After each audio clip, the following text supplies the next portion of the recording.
What you are about to see is the exceptional intelligence of Norman Finkelstein and humiliation of Alan Dershowitz and his Zionist views. The topic of discussion here was the cause of suffering of Palestinians, and as every Zionist, Alan Dershowitz was quick to put all the blame on Hamas. Here is how Norman Finkelstein responded.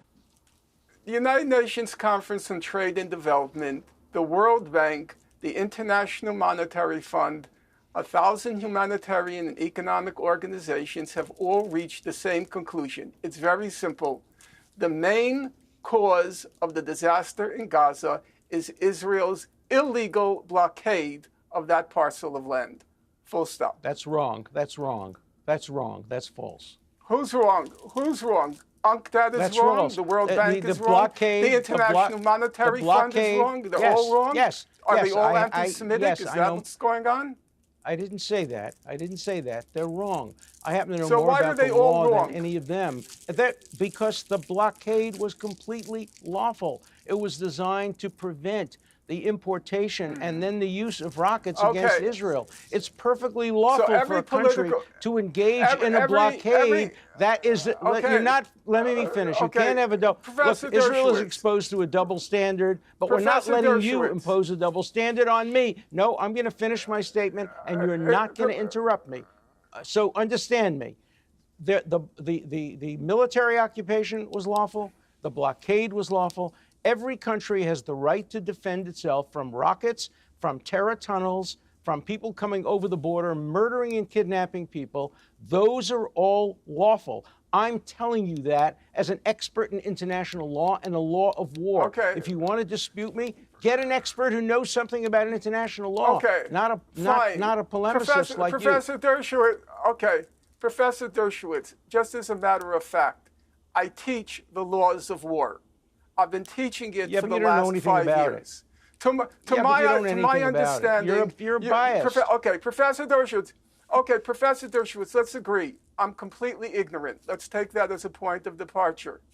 How does it come to be that every humanitarian and political body in the world has declared that the blockade of Gaza constitutes collective punishment and therefore is a violation, a breach of international law, a war crime under international law?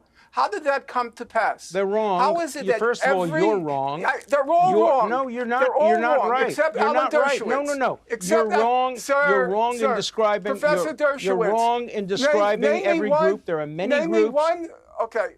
Professor Dershowitz, name me one international legal body or human rights organization. Name me one.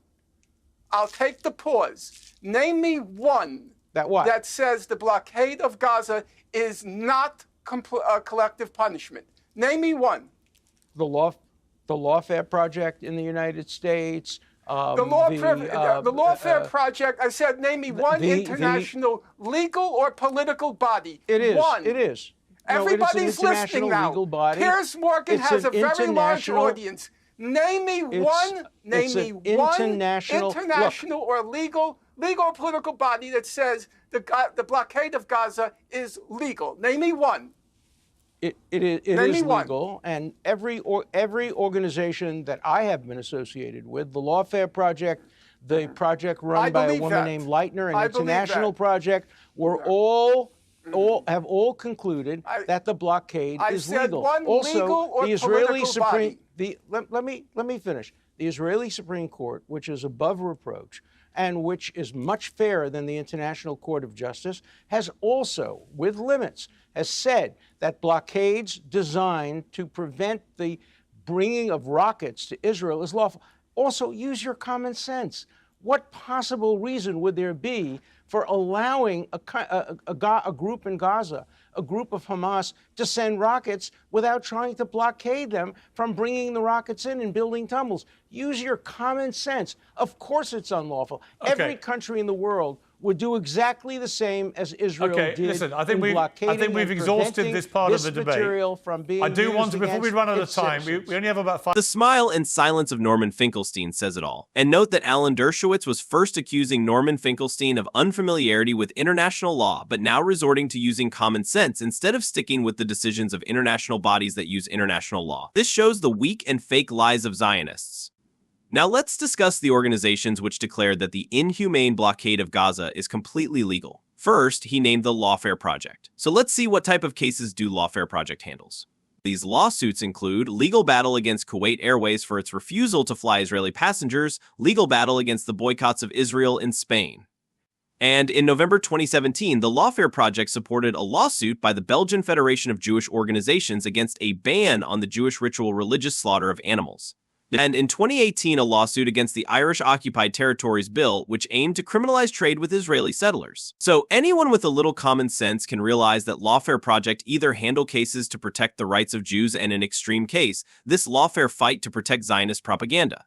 And secondly, he said that Israeli Supreme Court have declared the blockade of Gaza to be legal. Leaving aside his claim that Israeli Supreme Court is much more fair than International Court of Justice, let's get to the main issue here. First of all, the blockade of Gaza is a problem of international law, and no rulings from Israeli Supreme Court have any meaning here. It would just be like the Supreme Court of Russia declaring that the invasion of Ukraine is completely legal. And secondly, if we pay just a little attention to the ruling of Supreme Court of Israel, we can realize that Zionism is the dominating factors in its decisions.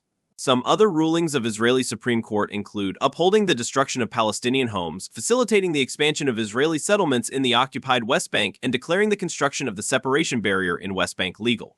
And with no surprise, every international legal body have completely opposite decisions on all these matters, so it shows that Israeli Supreme Court is nothing more than a puppet for Zionist propaganda. On the other hand, Norman Finkelstein argued on the basis of the decisions of well-known human rights organizations without adding any of his own personal sentiments.